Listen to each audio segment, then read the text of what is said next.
Vous s'abonner et belé na chaîne Oyo. Si vous avez besoin d'informations, il y a des artistes, il y a des pasteurs, il y a des prophètes, il y a des tout ensemble, surtout références. Kokende sika musuite zaka kana tolo na TV.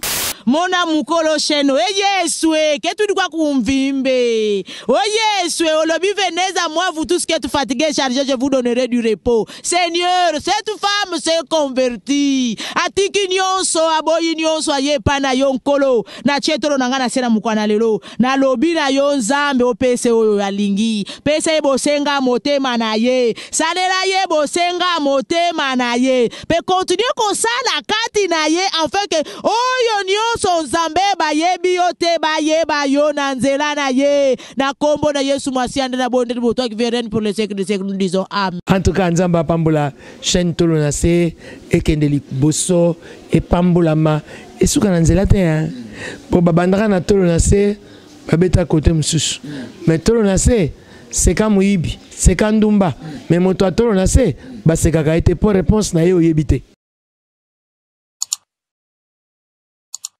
Merci bien-aimé dans le Seigneur Balandignon Soyato Lonase TV bozana Europe na Océanie na Asie na États-Unis na Afrique y compris na Peshibinombote na kombo na Yesu Christo. C'est le prophète Félix Grace les jeunes lions. Il y a église cité missionnaire Arche de l'Éternel. Na Peshibinombote. Na leki pas na bino juste pour te partager message du Saint-Esprit selon oyo molimo monsanto zo pesa. Et c'est là ozali kitisana no mutuna yo to sambela. Tendre Père, le Dieu d'amour, le Dieu de toute puissance, le Créateur incréé, le commencement et la fin. Merci. Parce que tu nous as donné 7 ans de parler de ta part. Donne gloire à ton nom. Que tout celui qui doit écouter ces messages soit édifié et prépare son cœur. Au nom de Jésus-Christ. Amen. Bien-aimé dans le Seigneur, mokileza ya kobeba. Mokileza na moto. Satan a contrôlé mokili. Tozana tango oyo Satan a linga a détruire le monde. Satan a linga corrompre le monde. Tango tozo tala makambo ezo salema sikoyo. Lokola prophète, naza prophète de dons, naza prophète de ministère. Il faut na revenir na prophétie à Bible. Tango na revenir na prophétie à Bible, na comprendre que Yesu azo ya kalate. Mwana ya mutozoya. Il faut to milengele. Il faut to mi batela. Il faut to lukanzela. Je vais parler avec vous pour na signe ya temps de la fin. C'est ça mon message. Oyo molimo monsanto tindi na pesabino. Les signes des temps de la fin. Bilembo ya ngonga ya suka, bilembo ya tango ya suka. Bien-aimé tango tokomi, toza déjà na tango ya suka. Selon la prophétie, toza na 4 veilles de la nuit. L'église est en train de traverser une nuit prophétique. Tokomi na tango ya pourquoi? C'est pourquoi yoka kabatu ya message balobaka message du soir. Message du temps de la soir, du soir. Message du temps du soir, c'est le message de l'évangile. C'est le message de Christ. Message ya prophète T, ya roi T. C'est le message du Messie. Et ça message ya Messie. C'est ça le message du temps de la fin. Des messages au tozanango. Oyo biso ba prophète Félix Grace tozo lobela to defandaka. Alors na nuit prophétique wana eza na 4 veilles de la nuit. Première nuit prophétique et banda tango yeso kufi na croix. Bible lobi que avant akufa moye kota c'était à 15 heures. Moye koti moye disparaître. Boutou et Koti. Pourquoi Moïse disparaître? Parce que véritable Moïse était pendu, était suspendu à la croix. Véritable soleil azalaki na croix. Il faut Moïse oyo mona et disparaître parce que véritable soleil azalaki. Tango kufi pas Bible lobi molili ekoti monde entier. Mokili mobimba ekoti na ténèbres. Pourquoi ténèbres? Parce que le soleil a disparaître. Soleil a disparaître wapi? Parce que soleil a lobby. Oh Père, je remets mon esprit entre tes mains. Tant que esprit à mettre entre les mains du Père, soleil a cueilli. Il faut mokili ekota na molili. Tant que soleil a cueilli, mokili ekoti na molili. Nuit prophétique et bandi wana. C'était déjà le début du temps de la fin. C'était le début. C'est pourquoi au monde tango bazotu na ye pas ba disciple ke yebisa biso ke bokonzi ya likolo eza wapi ekoyaka alobi eza déjà pembeni. Yango yozo ya déjà boza déjà na royaume des cieux mais bozo comprendre yango te. Tout ça déjà na temps de la fin. Yeso zonga kalate. Alors veille prophétique et bandiwana. Première veille prophétique et bandiwana. Tout ça na première veille prophétique, deuxième veille prophétique, quatrième veille prophétique, troisième et quatrième veille prophétique. Yango wana boko comprendre ba veille wana bo so botangi Matthieu chapitre 14 à la quatrième veille de la nuit ba moni azo tambol quatrième veille de la nuit c'est un boutou nyonso dans na 4 veilles. Alors boutou oyo église ezo traverser sikoyo une nuit prophétique parce que ceux qui otangi Matthieu on comprendre que au milieu de la nuit bazelaka epuka kana katikati ya boutou. Bible lobi ke au milieu de la nuit époux aye mobali aye basi vierge 5 vierges au bazalaki na mafuta bakoti 5 vierges au bazaki ba insensé ba dépourvu de sens bazanga mayele bazanga mafuta bakotate. C'était au milieu de la nuit. C'est-à-dire l'église est en train de traverser une nuit prophétique. Le col de l'église traverse la nuit prophétique. Tant c'est déjà une nuit. Mais au milieu de la nuit, la prophétie dit, l'époux va venir au milieu de la nuit. Au milieu de la nuit, Mobali Azoya. Au milieu de la nuit, il y a déjà la deuxième veille prophétique. Deuxième veille prophétique. Tango Mobali Azoya, il y a la deuxième veille prophétique. Si on a solo bela batan, ba signe ya tango ya suka. Yangonde to tanga Bible. To tanga na no Bible, on comprendre que batan ya suka. Ba signe nini ekozala. Matthieu chapitre 24, Nazobanda na 5e verset. Car plusieurs viendront sous mon nom, disant c'est moi qui suis le Christ. Et ils séduiront beaucoup de gens. Ils séduiront beaucoup de gens. Vous attendrez parler de la guerre et des bruits de guerre. Gardez-vous d'être troublés, car il faut que ces choses arrivent, mais ce ne sera pas encore la fin. Oh! Zambalola. Une nation se lèvera contre une nation et un royaume contre un royaume. Il y aura en divers lieux des famines et des tremblements de terre. Hey, Zambalola. Tout cela ne sera que le commencement des douleurs. Alors on vous livrera au tourment et l'on vous fera mourir. Et vous serez haïs de toutes les nations à cause de mon nom. Alors aussi plusieurs s'y combattront et ils se trahiront, se haïront les uns les autres. Plusieurs faux prophètes se lèveront et ils séduiront beaucoup de gens. Frère, ce qui est Matthieu chapitre 24, il y a 9 signes. Et ça, les mots 9, il soit expliqué. Ce qu'on a dit les mots 9, si c'est ce qui s'ami. Signe ya liboso loko na zolo bela batan ya signe ya signe ya temps de la fin. Nazo énuméré yango. Premier signe ya temps de la fin c'est la séduction. Premier signe ya temps de la fin. Frère, Yesu ya akufa asekwi. Amemi ba disciple na ngomba. Tango zolo bela na azo pesa bango mission ya église. Bible lobi ke bamoni niwe ekiti. Wana il faut tanga Actes des Apôtres chapitre 2. Bamoni niwe ekiti. Bible lobi ini niwe le déroba pendant qu'il parlait avec ini niwe le déroba. Bamoni ye amatliu niwe ekiti e yibiye. E bandi ko netola ye. So tango bango batikeli bazo mona ye azo mata. Bazo mona ba ange bazo apparaître wana. Ba ange bazo yebisa bango pona nini bozo tikala bozo tala ye ndenga zo kende kaka ndenga zo kende ndenga kozonga lisusu. Frère, na Bible eza na promesse à peu près 300 quelques promesses. Mais na ba promesse nyonso wana ebele ya ba promesse ekokisami déjà, mais etikali promesse moko ya koya na ye. Frère, c'est une vérité koya ya Yesu. C'est une vérité Yesu kozonga ya solo. Kaka ba ange balobi na ba disciple omoni tel que vous les voyez monter tel qu'il va revenir encore. Lokola ba moni azo matazo kende ba komona ye lisusu to komona ye lisusu azo ya akiti par le son de la trompette. Un archange va sonner la trompette. Bible lobi quand il va sonner la trompette, au son de la trompette, le ciel va s'ouvrir. Les morts vont ressusciter.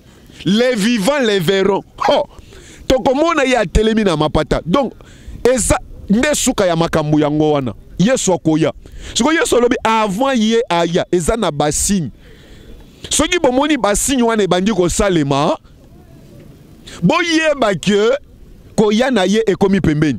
Alors signe ya liboso poto yeba ke Yesu azoya. Tokomi déjà na temps ya suka. Premier signe o Yesu a énuméré na Matthieu 24 c'est la séduction. Séduction eza na lingala boyilimbisanga nga lingala ezaka matata na maîtriser yango bien te. Séduction eza ko penguisa. Séduction c'est eza ko penguisa. Wan il faut totanga Apocalypse. Bible lobi ke tangu agneau a fongoli première saut.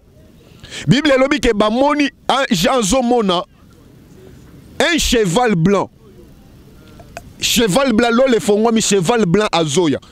Et il y avait quelqu'un sur le cheval blanc. Mouton vandi likolo ya cheval blanc. Alati pembe. Azana maloba na ye ya ko convaincre batu. Or, cheval blanc ekoki ko séduire yo. Soki babeti li solo ya ke amoni l'eau le fongomi cheval blanc à Zoya. On peut comprendre que cheval blanc wana o avandaki likolo ya cheval blanc c'était le Messie. Non. Ce n'était pas le Messie, ce n'était pas Christ. Celui qui était assis sur le cheval blanc, c'est le diable lui-même. Mais il s'est déguisé. À la tiblamba ya pembe, avant de le ya cheval, pour séduire Batou. À séduire Batou, à kosa Batou, à yebisa Batou, que c'est lui qu'on attendait. Mutu banda koze les aye, zokezan nango yete. Musala na ya koya, à séduire Batou na maloba na ye, selon l'Apocalypse. One est la première saut. On est à première saut. Yesu lobi ke batebele bakozala séduit. Bakozala séduit. Ba prophète ya lukuta bakoya. C'est là où il y a les problèmes. Le lot on ne sait pas discerner. Aujourd'hui on ne sait pas distinguer les faux et les vrais. Le la prophète ya lukuta prophétie lobi ke bakoya, mais le lot batubazo bo saneke les vrais prophètes existent aussi. Il existe aussi les vrais prophètes. Tala, ngana ebisaka batu boy. Présence ya faux dollar na terrain ekoki ko bangisa vrai dollar te. Vrai dollar ata ba lancer faux dollar ebele. Vrai dollar ayebika ke ata ba checker ngana machine. Ba kokuta ngana za vrai dollar. Tala, bien que ba prophète ya lukuta ba koko zala ebele et koko bangisa ba vrai prophète po bazala te. Ba kokota na ba posote ba batamate parce que il existe des faux prophètes. Non, Philippe grâce, je suis le vrai prophète. Na mi yebi ke na za vrai prophète parce que j'ai le Saint-Esprit, je crains Dieu. Na banga kanzambe. La séduction. Lelo makambo ebele ba église ebele etongami na kombo ya Satana. Mais baso kosa kombo ya Yesu. Musana bango zaba penguisa batu. Lelo doctrine ya évangile za bafoué, sacrificature, sacerdoce za bafoué. Bazo servir Satana, mais bazo servir Yesu. Bakoti ba loge. Bazo sale kobo, bazo bimana ba protocole, bazo koso, bazo bimana batu. Baza na Kinshasa mais baza na basi na poto. Musala na bango ba kosa église, ba séduire batu, ba lakisa batu ke biso nde ba vrai. Okomona bango baza na mabumu minene. Okomona bango bazo lata makasi, ozomona bango batamo na mituka ya cher. Et là il sera difficile yo mutozo landanga ondimanga soki nga kaka batelemisi kangenza awa, batelemisi na jeune lion atelemi awa. Ba yebisi pona muto osambela pona okopona kangenza, okopona Soni Kafuta, okopona Vibidila. Okopona walesa mais okokipe jeune lion te. Oui, pourquoi? Parce que bango baza na cheval blanc, balati blamba ya pembe, balati baza likolo ya cheval ya pembe, bazo monana, bazo attirer yo. Mais faites attention, eza image ya antichrist, eza image ya Satana. musala na ye azoya po séduire batu na moni batu bazo uta na ba États-Unis bazoya na awa bayoko luka pasteur moko za awa buzoba signe ya liboso ya temps de la fête c'est la séduction. Lelo ezana ba église ebele bazo servir Satana. Mais bazo ko sabatu ke tozo sambela Yesu. Bazo ko sabatu ke tozo sambela Yesu. Toza basali ya Nzambe. Notre église catholique ça m'engage que moi, ça m'engage que moi. Notre église catholique est un temple synagogue et à Satan. Le représentant de l'église catholique c'est le diable lui-même. Mais il s'est déguisé en ange de la lumière. A vendu un cheval blanc pour séduire Batou. Catholique est un secte satanique et diabolique.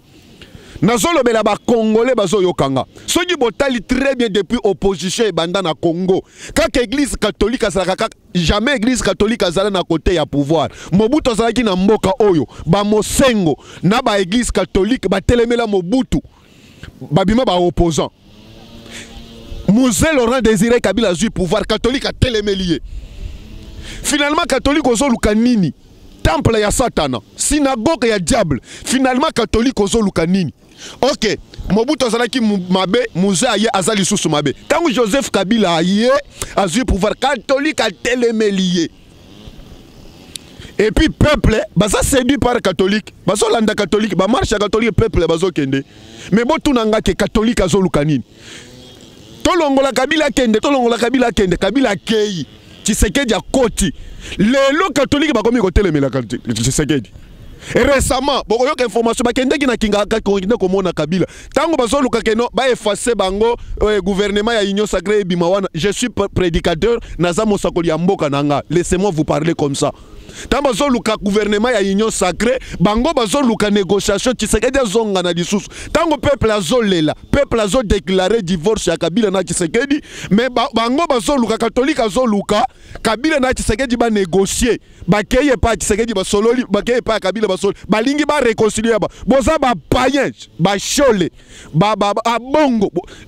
Abongo, tu es représentant du diable au Congo. Je te l'ai dit, j'assume, je suis le jeune lion. Prophétie lobby que les lions, les rois de la forêt ne reculent devant qui que ce soit. Ezabile mouya temps de la fin. Bazoluka, catholique azoloba keno, azoluka peuple azala bien, oui. C'est une bonne idée. Est-ce que yoba kambozo sala catholique? Azoluka peuple azala bien? Balobi gratuité de l'enseignement, ezapo peuple azala bien. Mais yo catholique ozoboya yango. Et qu'on soutenir en côté. Les lois catholiques abimisi eloko moko ya keno pose à la enseignant à l'école catholique il faut à la kaka chrétien ya catholique osa païen le temps de la fin la séduction musana bango eza po ba séduire église ba église akende ko adorer bikeko église akende ko adorer keko ya Marie c'est la séduction Bible lobby Matthieu, signe ya liboso ya temps de la fin, les signes du temps de la fin, c'est la séduction. Catholique musala na ye na ko énumérer ba kombo ya ba église o bazo séduire batu.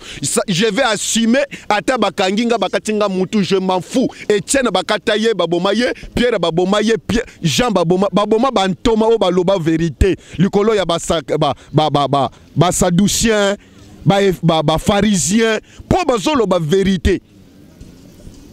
Les signes des temps de la fin. Oh, Zamba prophète Félix Grâce. Est-ce que Moutouazana Molimo Monsantozo servir Nzambe? Akogi Kolobakeno, Batobaza la kaka ba chrétien catholique nde bakoza. Siko soki obengani bango, bakei bazana misala te, batwana baza ba père ya famille, baza ba mère de famille, bazana bana balie saka na musala basala kawana. Bakei batikeli ba chômeur, obomi famille mobimba nanzala. Obomi famille mobimba nanzala.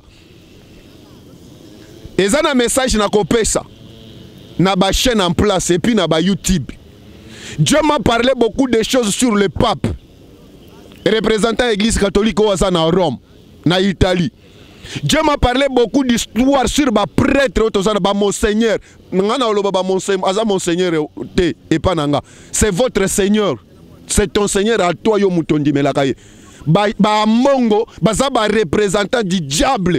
Est-ce que Amongo azangi bolingo, Comment koko bekana ba pauvre enseignant bazo sala musala wana po balesa ba famille obenga na bango po bazana catholique te bazana poso ba séduire bango po na musala andi makende kofuka melekeko ya Marie. Oh Bible lobi na Deutéronome que okosala image ya eloko ya likolo te ya eloko ya sete okofuka mela yango te oko adore yango te. Soki otali na catholique bato bazaka ebele kato baza ba occultiste. Soki otali ba ministre ebele bakoti ba loge ale ba okende ko se distraire na catholique. Na catholique molimo monsanto azalaka te. Le Saint-Esprit n'y est pas. Il n'y a pas le Saint-Esprit. Il n'y a pas le discernement du Saint-Esprit. Na catholique, molimo monsanto ba don du Saint-Esprit ezalaka te na catholique. C'est pourquoi ba occultiste bazo yende ko bata makuna parce que message ko bim prophétie kozala kuna te. Yo ba yebisa ke no kozana loge bima na loge e kozala te ba yebisa yango te. Ake ya lie gominyo ba sopelier mai ya bibembe wana ba sopelier.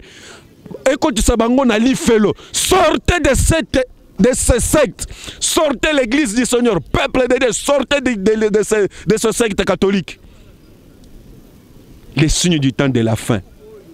La séduction, premier signe. Eza 9 na ko énumérer yango nyonso. O eza juste la première partie.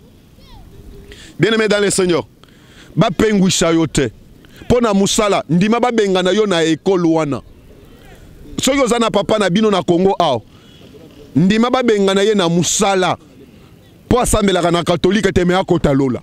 Nzambe wana aboyi kofuka melebikeko ya Marie. Nzamba kozwaye en charge. Bible lobi mabolongo na biso kofuka maka liboso ya Nzambe. Liboso ya ekekote, liboso ya ekeko ya Marie te. Liboso ya image ya Yesu ya lukuta te. Liboso ya photo ya Yesu te. Mabolongo na biso ka liboso ya Nzambe yemoko. La séduction. Lelo ezana ba prophète ebele na limité ba tondi ebele. Baza ebele na limité. Ba faux pasteur baza na limité. Ba tondi si ba église ebele, bazo violer bana bato, bazo sale kobo. Mais osoki otali ba église na bango tondi batu. Baza ebele, so na siliki na otanga ta na deuxième partie. Signe ya liboso ya temps de la fin, c'est la séduction. Bible lobi a cause la séduit, ebele ba cause la séduit, pona biloko wana ba cause la séduit. Bien-aimé dans le Seigneur. Cherche le Saint-Esprit. Luka molimo monsanto. Lelo na lobeli signe ya liboso. Lobi na lobela signe ya mibale. Yesu azo ya kalate, repentez-vous. Yo mutozo traîner na kindumba, tika kindumba. Ozo traîner na lukuta, tika lukuta. Ozo traîner na komela masanga, tika komela masanga. Ozo traîner na kofinga basali ya Nzambe, tika kofinga basali ya Nzambe. Luka Nzambe, luka molimo monsanto. Akoya kotelema na mapata. Maladi wana soki ondimiye otiki makambo ya mokila kobikisa yo. Ezana ndeko moko na bandala ao alanda émission nga benginga ta na ke na kutie lokolo vimbi ezo bimisa mai na yambisi papa wana Yesu abanda ko sala na nini oyo soki nini oyo RVA abima na mwasi ya collègue na ye wana babengani na makambo mi babengani ye babwakeli ye maladi. Tango alandi émission nanga na sololi na ye alobi nanga prophète. Tala makambo komelanga tala makambo komelanga na lobi OK tozo sambela na yo pendant 7 jours. Nzamba yo kela yo ma. Na prière nyonso ya 7 jours to sali wana abanda ko senga to banda ko senga ka Nzambe bolimbi pona frère wana. Pona c'est juste un papa. To banda ko senga Nzambe bolimbi pona papa wana. To sengi bolimbi papa se repentir sincèrement. 7e jour Nzamba lobi nanga feli grâce. Joa huile d'olive na huile d'olive. Alobi kende na ndako na ye na komi na ndako na ye. Nzamba lobi yebisa ye atombola pantalon, atomboli pantalon. Moi c'est atomboli pantalon. Nzamba lobi nanga joa huile d'olive. Pakola ye na lokolo mobimba na pakoli ye na lokolo mobimba. Nzamba lobi nanga yebisa moi c'est ya na liputa ba ye na liputa to kangi lokolo wana. Ba kangi lokolo to sambele Nzamba lobi loba amene silitika. To sambele to vadi ba pesinga secret na makemba na zolia na zomela secret. Quelques minutes après molimo santo lobi nanga kendo longola liputa wana. Na longoli liputa bien aimé na kuti lokolo ezaki munene boye ezongi muke koleka yanga yoyo. Siko na kati ya liputa wana biteni ya ba parti ya milangi. Moni mulangi ndenge ba panzi mulangi siko biteni ya milangi wana. Ebimi na lokolo ya papa eza na liputa na makila. bato bagangi bato ya quartier baye ko ganga ba cameraman baye ko bato bazui ba image parce que papa a accepté de se repentir. Lelo papa za normal zamba na ebisi papa ko zonga lisu musala ko lokalisu bazongi so musala te vanda oso se repentir mabe na zamba limbisi yango ozo banda business abandi déjà business na ye. Repentez-vous car le royaume des cieux est proche. Zo loboko na ocha na tolo na zo sambela pona yo. Zamba milimo ya basakoli na pamboli ye. Molimo santu te ya ye aso sola bilembo ya tan ya suka. Parce que ozo zonga kalate. Tia ye lembo ya molimo monsantu likolo na ye po mokolo zonga azanga lola te. Na pamboli ye au nom de Jésus-Christ. Amen. Ozo luka numéro na biso. Numéro na biso eza plus 243 85 289 42 44 plus 243 85 289 42 44. Wana eza numéro ya prophète Félix Grace les jeunes lions. Eza numéro na biso ya WhatsApp. Soki wana likambo lingi to aider to ko aider yo musala na biso yango wana. Problème ozonga ka epa ya Yesu. Que le Seigneur vous bénisse.